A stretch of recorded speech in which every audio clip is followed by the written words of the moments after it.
The Golden Bird. A certain king had a beautiful garden, and in the garden stood a tree which bore golden apples. These apples were always counted, and about the time when they began to grow ripe, it was found that every night one of them was gone. The king became very angry at this and ordered the gardener to keep watch all night under the tree. The gardener set his eldest son to watch, but about 12 o'clock he fell asleep, and in the morning another of the apples was missing. Then the second son was ordered to watch, and at midnight he too fell asleep, and in the morning another apple was gone. Then the third son offered to keep watch, but the gardener at first would not let him, for fear some harm should come to him. However, at last he consented, and the young man laid himself under the tree to watch. As the clock struck 12, he heard a rustling noise in the air, and a bird came flying that was of pure gold. And as it was snapping at one of the apples with its beak, the gardener's son jumped up and shot an arrow at it. But the arrow did the bird no harm, only it dropped a golden feather from its tail and then flew away. The golden feather was brought to the king in the morning, and all the council was called together. Everyone agreed that it was worth more than all the wealth of the kingdom, but the king said, "One feather is of no use to me. I must have the whole bird." Then the gardener's eldest son set out and thought to find the golden bird very easily.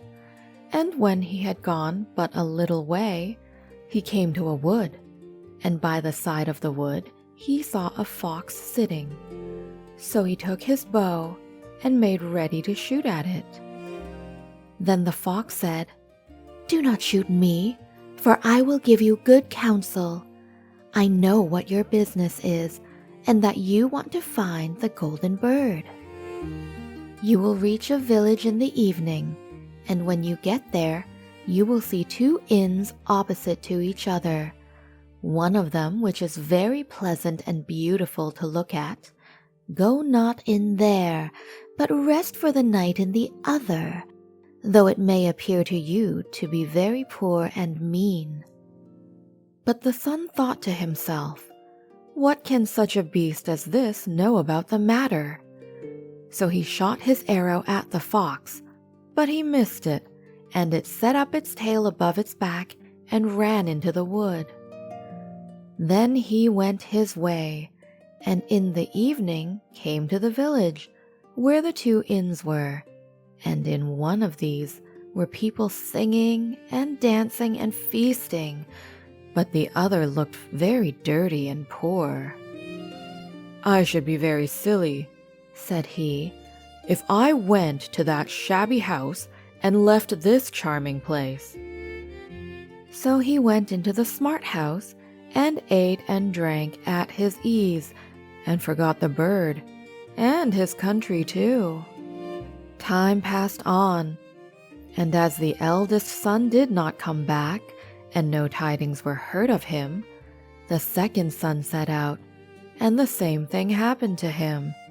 He met the fox, who gave him the good advice.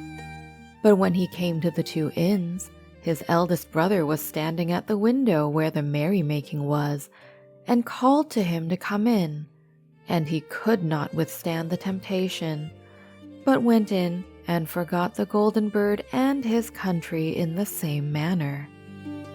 Time passed on again, and the youngest son too wished to set out into the wide world to seek for the golden bird, but his father would not listen to it for a long while, for he was very fond of his son, and was afraid that some ill luck might happen to him also, and prevent his coming back.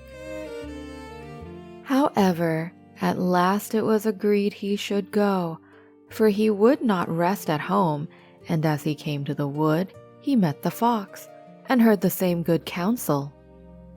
But he was thankful to the fox and did not attempt his life as his brothers had done. So the fox said, "Sit upon my tail, and you will travel faster." So he sat down, and the fox began to run, and away they went over stock and stone so quick that their hair whistled in the wind. When they came to the village, the son followed the fox's counsel, and without looking about him, went to the shabby inn and rested there all night at his ease. In the morning came the fox again, and met him as he was beginning his journey, and said, "Go straight forward till you come to a castle, before which lie a whole troop of soldiers fast asleep and snoring. Take no notice of them, but go into the castle and pass on till you come to a room where the golden bird sits in a wooden cage.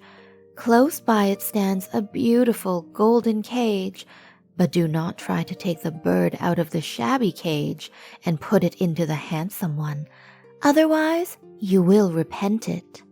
Then the fox stretched out his tail again, and the young man sat himself down, and away they went over stock and stone till their hair whistled in the wind. Before the castle gate, all was as the fox had said. So the son went in and found the chamber where the golden bird hung in a wooden cage, and below stood the golden cage, and the 3 golden apples that had been lost were lying close by it. Then thought he to himself, "It will be a very droll thing to bring away such a fine bird in this shabby cage." So he opened the door and took hold of it and put it into the golden cage. But the bird set up such a loud scream that all the soldiers awoke, and they took him prisoner and carried him before the king. The next morning, the court sat to judge him, and when all was heard, it sentenced him to die, unless he should bring the king the golden horse, which could run as swiftly as the wind. And if he did this, he was to have the golden bird given him for his own. So he set out once more on his journey, sighing and in great despair, when on a sudden his friend the fox met him and said, "You see now what has happened on account of your not listening to my counsel. I will still, however, tell you how to find the golden horse, if you will do as I bid you. You must go straight on till you come to the castle where the horse stands in his stall. By his side will lie the groom, fast asleep and snoring. Take away the horse quietly, but be sure to put the old leathern saddle upon him, and not the golden one that is close by it." Then the son sat down on the fox's tail, and away they went over stock and stone, till their hair whistled in the wind. All went right, and the groom lay snoring with his hand upon the golden saddle. But when the son looked at the horse, he thought it a great pity to put the leathern saddle upon it. "I will give him the good one," said he. "I am sure he deserves it." And as he took up the golden saddle, the groom awoke and cried out so loud that all the guards ran in and took him prisoner. And in the morning he was again brought before the court to be judged, and was sentenced to die. But it was agreed that if he could bring thither the beautiful princess, he should live, and have the bird and the horse given him for his own. Then he went his way very sorrowful, for the old fox came and said, "Why did you not listen to me? If you had, you would have carried away both the bird and the horse. Yet will I once more give you counsel. Go straight on, and in the evening you will arrive at a castle. At 12 o'clock at night, the princess goes to the bathing house. Go up to her and give her a kiss, and she will let you lead her away. But take care you do not suffer her to go and take leave of her father and mother." Then the fox stretched out his tail, and so away they went, over stock and stone till their hair whistled again. As they came to the castle, all was as the fox had said, and at 12 o'clock the young man met the princess going to the bath and gave her the kiss, and she agreed to run away with him, but begged with many tears that he would let her take her leave of her father. At first he refused, but she wept still more and more and fell at his feet, till at last he consented. But the moment she came to her father's house, the guards awoke, and he was taken prisoner again. Then he was brought before the king, and the king said, "You shall never have my daughter, unless in 8 days you dig away the hill that stops the view from my window." Now, this hill was so big that the whole world could not take it away, and when he had worked for 7 days and had done very little, the fox came and said, "Lie down and go to sleep. I will work for you."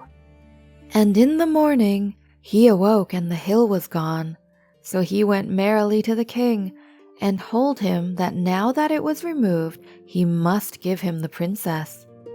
Then the king was obliged to keep his word, and away went the young man and the princess, and the fox came and said to him, "We will have all 3, the princess, the horse, and the bird." "Ah," said the young man, "that would be a great thing, but how can you contrive it?" "If only you will listen," said the fox, "it can be done. When you come to the king and he asks for the beautiful princess, you must say, 'Here she is.' Then he will be very joyful, and you will mount the golden horse that they are to give you, and put out your hand to take leave of them, but shake hands with the princess last. Then lift her quickly onto the horse behind you, clap your spurs to his side, and gallop away as fast as you can." All went right. Then the fox said, "When you come to the castle where the bird is, I will stay with the princess at the door, and you will ride in and speak to the king. And when he sees that it is the right horse, he will bring out the bird, but you must sit still and say that you want to look at it, to see whether it is the true golden bird, and when you get it into your hand, ride away." This too happened as the fox said. They carried off the bird, the princess mounted again, and they rode on to a great wood. Then the fox came and said, "Pray kill me, and cut off my head and my feet." But the young man refused to do it, so the fox said, "I will at any rate give you good counsel. Beware of 2 things. Ransom no one from the gallows, and sit down by the side of no river." Then away he went. "Well," thought the young man, "it is no hard matter to keep that advice." He rode on with the princess, till at last he came to the village where he had left his 2 brothers. And there he heard a great noise and uproar, and when he asked what was the matter, the people said, "2 men are going to be hanged." As he came nearer, he saw that the 2 men were his brothers, who had turned robbers. So he said, "Cannot they in any way be saved?" But the people said no, unless he would bestow all his money upon the rascals and buy their liberty.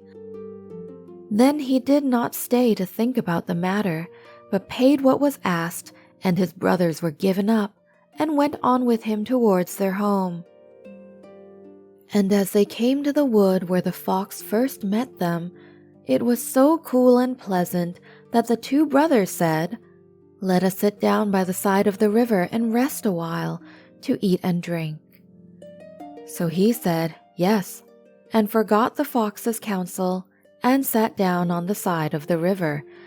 And while he suspected nothing, they came behind and threw him down the bank, and took the princess, the horse, and the bird, and went home to the king their master, and said, "All this have we won by our labor." Then there was great rejoicing made, but the horse would not eat, the bird would not sing, and the princess wept. The youngest son fell to the bottom of the river's bed. Luckily, it was nearly dry, but his bones were almost broken, and the bank was so steep that he could find no way to get out. Then the old fox came once more and scolded him for not following his advice. Otherwise, no evil would have befallen him. "Yet," said he, "I cannot leave you here, so lay hold of my tail and hold fast." Then he pulled him out of the river and said to him as he got upon the bank, "Your brothers have set watch to kill you if they find you in the kingdom." So he dressed himself as a poor man and came secretly to the king's court, and was scarcely within the doors when the horse began to eat and the bird to sing, and the princess left off weeping. Then he went to the king and told him all his brothers' roguery, and they were seized and punished, and he had the princess given to him again, and after the king's death he was heir to his kingdom. A long while after, he went to walk one day in the wood, and the old fox met him, and besought him with tears in his eyes to kill him and cut off his head and feet. And at last he did so, and in a moment the fox was changed into a man and turned out to be the brother of the princess, who had been lost a great many years.